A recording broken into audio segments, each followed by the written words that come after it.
పత్రాల పేరు మీద టైంపాస్, కొన్ని రోజులు ఫోన్ ట్యాపింగ్ అని టైంపాస్, రకరకాలుగా ప్రజల దృష్టిని మరల్చడానికి చిల్లరమల్లర ప్రయత్నాలు చేసి చివరికి కొంతమంది నాయకులను మా పార్టీ వాళ్ళని గుంజుకున్నా మా క్యాడర్ మాత్రం బలంగా నిలదొక్కున్నది, నిలబడ్డది.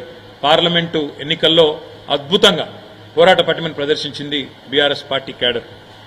అందుకే తప్పకుండా మంచి విజయాలు కూడా మా పార్టీ మా క్యాడర్ బలం వల్ల, మా పార్టీ నాయకులు చేసిన ఐకమత్యమైన సమన్వయంతో కూడిన కృషి వల్ల మంచి ఫలితాలు సాధించబోతా ఉన్నాం.